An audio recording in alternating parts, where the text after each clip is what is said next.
el síndrome de intestino irritable.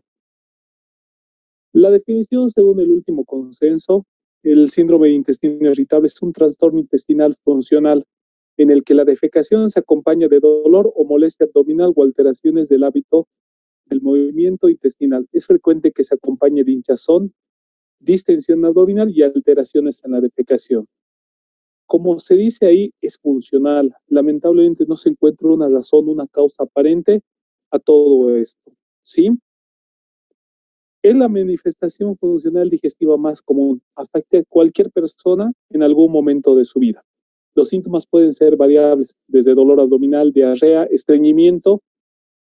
Eso puede ser recurrentes, frecuentes y asociados a estrés emocional. ¿Qué quiere decir?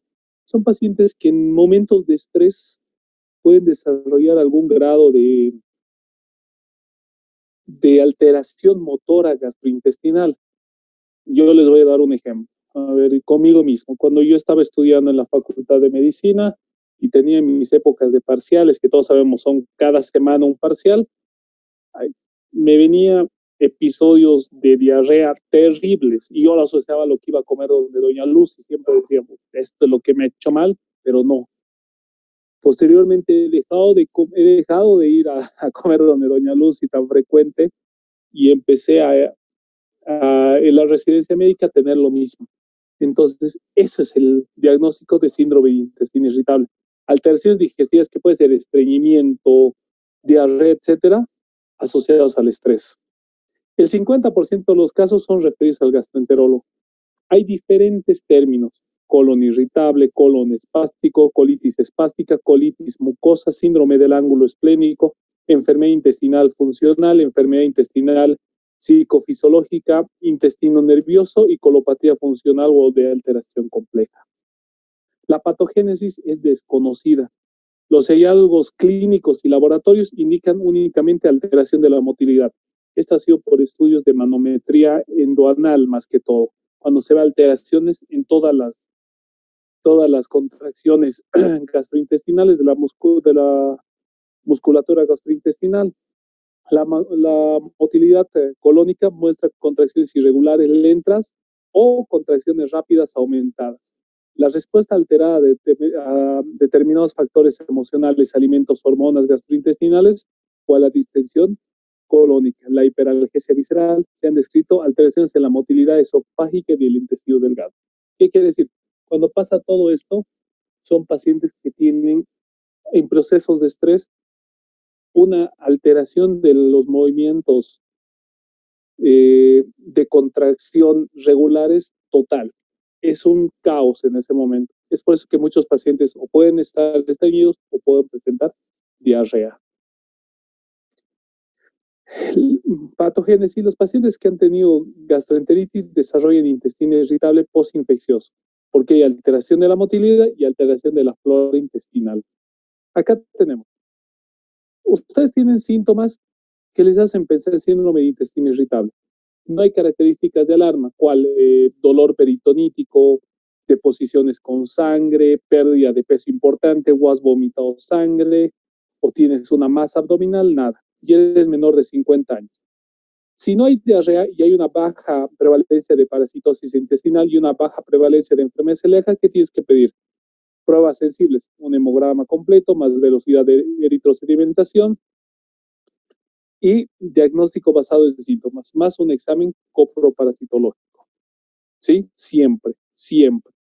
Pero ¿qué pasa? Si hay una alta enfermedad de celiaquía en tu país o en tu ciudad, tienes que pedir pruebas serológicas para enfermedad celíaca.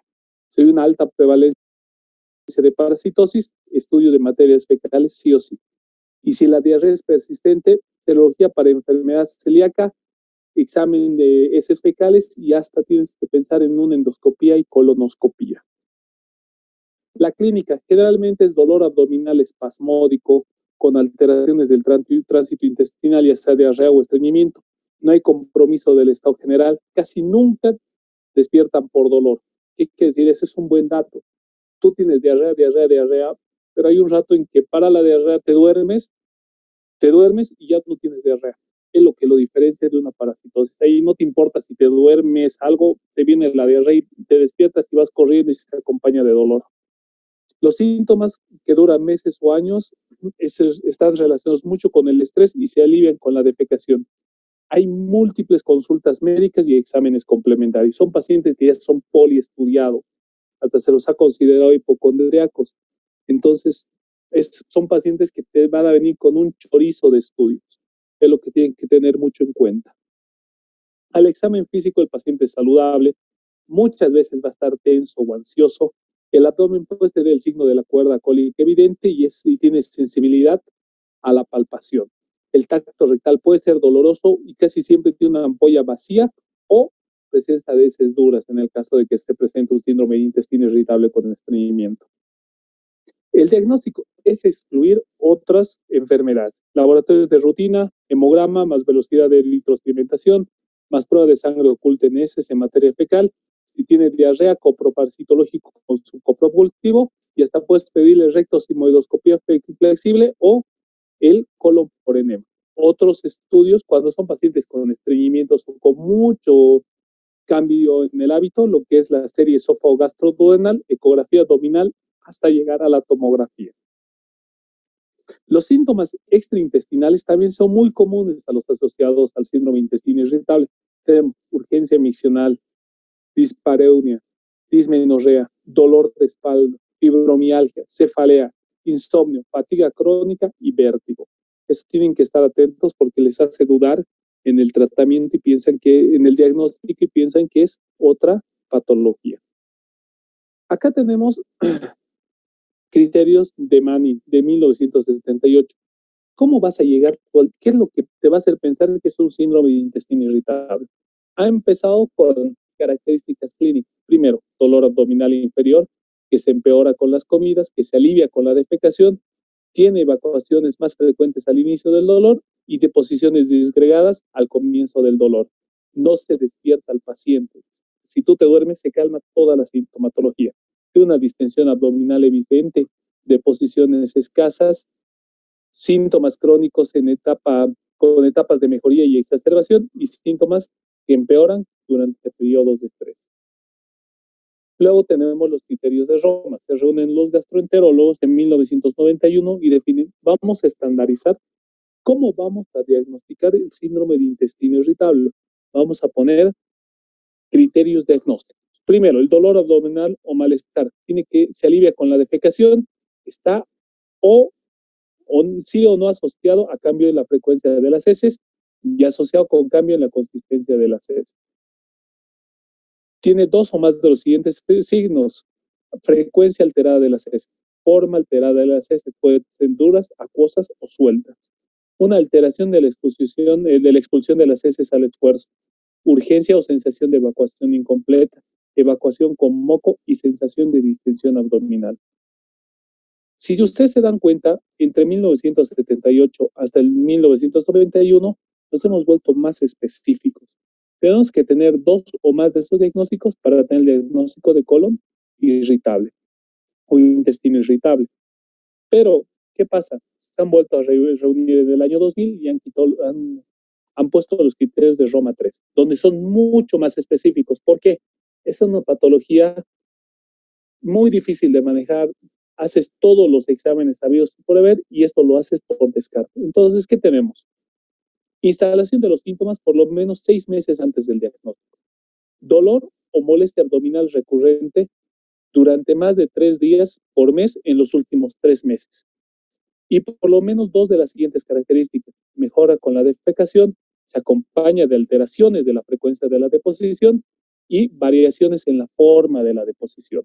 No se olviden que todos tenemos unas características. Por ejemplo, yo puedo entrar una vez al baño y es normal, y uno de ustedes puede entrar 5 veces al baño al día, es normal. Todos tenemos una característica de la deposición y ya la tenemos años. Entonces, si hay una alteración de eso, tenemos que pensar que ahí ya está pasando algo dentro de nosotros. Entonces, vamos a dividirlo de un síndrome de intestino irritable con diarrea, que son deposiciones disminuidas de consistencia en el más del 25% del tiempo y deposiciones duras en menos del 25% del tiempo. Hasta 1/3 de los casos, más frecuente en hombres. El síndrome de intestino irritable con constipación son deposiciones duras en más del 25% de las veces y deposiciones disminuidas de consistencia en menos del 25% de las veces. Se da hasta en un tercio de los casos, más común en mujeres. Y hay patrones mixtos, pues son deposiciones duras y blandas en más del 25% de las veces y es un tercio a la mitad de los casos. El diagnóstico clínico se puede utilizar otras subclasificaciones en base a los síntomas. Síndrome intestino irritable que predomina la disfunción intestinal, en el que predomina el dolor y en el que predomina el hinchazón. Además, en base a los factores precipitantes, postinfeccioso inducido por alimentos, las intoxicaciones alimentarias y vinculado al estrés. Si se dan cuenta, en Roma 3 hemos tenido ya un avance significativo en cómo diagnosticar hasta cómo clasificar esta enfermedad. Entonces, hay que poner scores para ver el pronóstico. ¿Cómo tú vas a saber si hay o no un colon irritable? Entonces, tenemos el modelo propuesto por Bellentani y el modelo propuesto por Hammett, ¿sí? Donde les van a dar un porcentaje y un puntaje a cada signo sintomatología que presente. Mientras más puntos tienes, más probabilidades de tener colon irritable. Entonces vamos con los flujogramas. Tienes un paciente con dolor o molestias abdominales recurrentes, más de 3 días por mes en los últimos 3 meses, acompañado de uno de los siguientes síntomas: alivio con la defecación, cambios en la frecuencia de las deposiciones, cambio en la forma de las deposiciones, ¿sí? Entonces, hinchazón y o distensión. Hay que ver rasgos de alarma. ¿Cuáles son? Pacientes con más de 50 años, sangre en las heces, adelgazamiento, pérdida del apetito, síntomas nocturnos, ¿qué quiere decir? Que se despierte con el dolor, fiebre, tumoración abdominal o presencia de ascitis. Si hay eso, tienes que hacer una investigación intensiva, tomografía, ecografía, endoscopía, colonoscopía, ya cambia tu modelo, ¿qué te puedo decir? Tu flujo para diagnosticar. Pero si no hay signos de alarma, le pides laboratorios comunes: hemograma, BES, PCR, función tiroidea, sangre oculta en heces en un copro parasitológico y serología para celiaquía. Si uno de esos da positivo, tienes que investigar. Pero si fuera negativo, ya tendrías que hacer el diagnóstico de síndrome de intestino irritable. Primero, tienes que explicarle y tratar los síntomas importantes. Respetar la visita, controles de síntomas nuevos, revisar buscando características de alarma o continuar o modificar el tratamiento. ¿Cuál es el diagnóstico diferencial? Efecto secundario a los fármacos que provoquen la diarrea, por ejemplo, los laxantes o inductores del estreñimiento, los opiáceos. Enfermedades metabólicas, diabetes o disfunción tiroidea, gastrointestinales, la giardia, las parasitosis más comunes, enfermedad inflamatoria intestinal, la colitis ulcerativa, la enfermedad de Crohn, colitis microscópica, la cual puede ser linfocítico, colágena, los síndromes de mala absorción, la enteropatía sensible al gluten, lo que es muy diferente y les han debido indicar a la enfermedad celíaca, intolerancia a la lactosa, mala absorción de sales biliares, insuficiencia exócrina del páncreas y sobrecrecimiento bacterial intestinal, alergias alimentarias, neuropatía o malignidad, cáncer de páncreas o cáncer colorectal o cáncer neuroendocrino. ¿Cuál es el tratamiento? ¿Qué le vas a dar?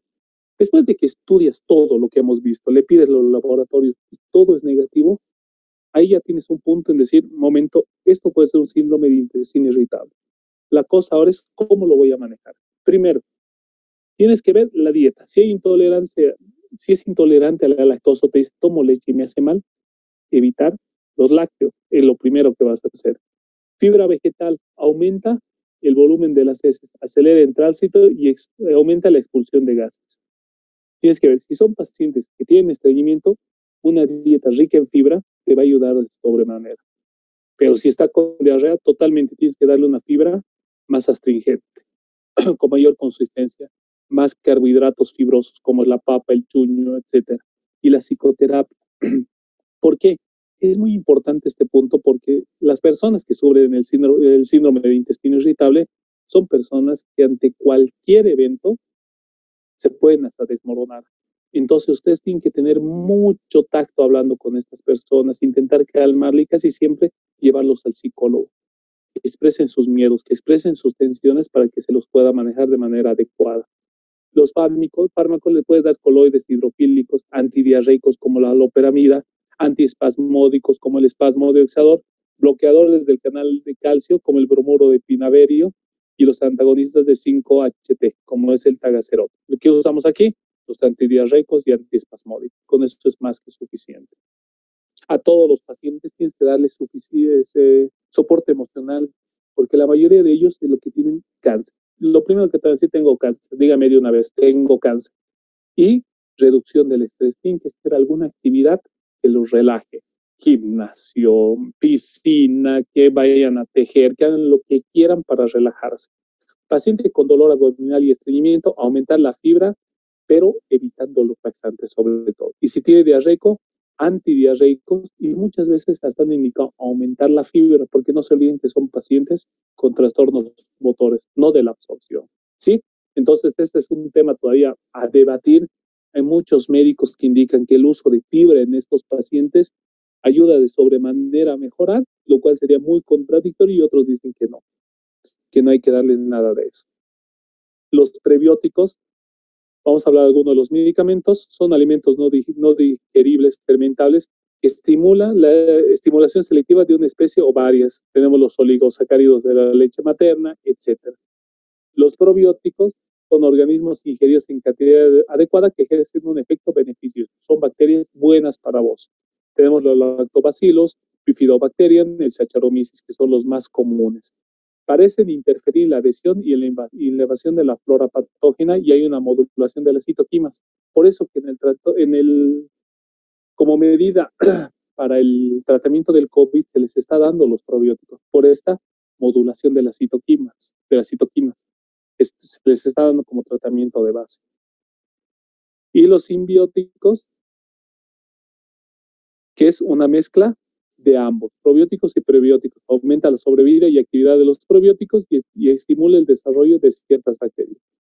Disminuye el grado de encefalopatía hepática. Las últimas veces se ha visto que los probióticos ayudan de sobremanera en el no desarrollo de encefalopatía hepática, una patología que seguramente van a llevar en el módulo de hígado y páncreas. Acá tenemos flujogramas.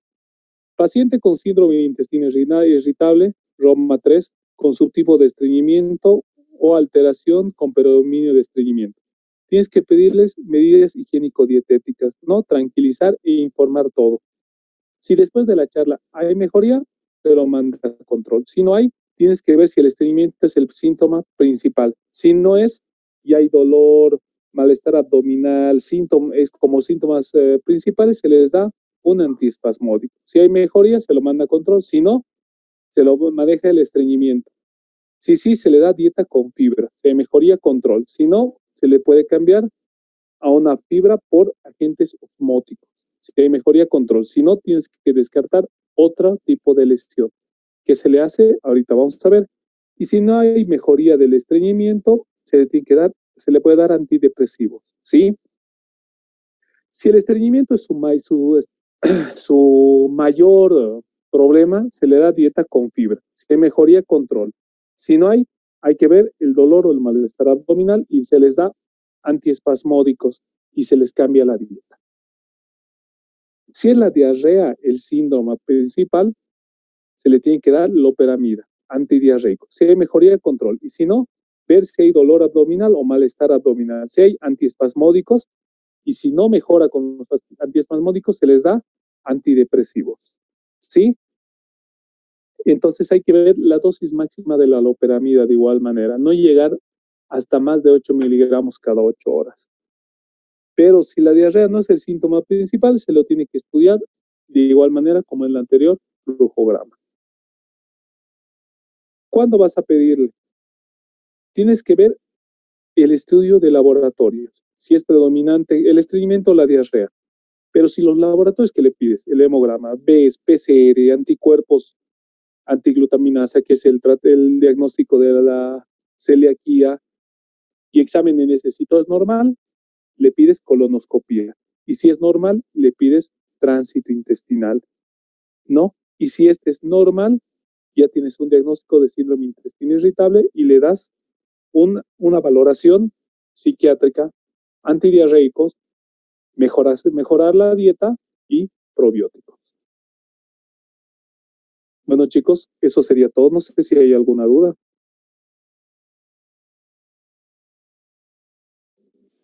Doctor, buenas noches. Una consulta.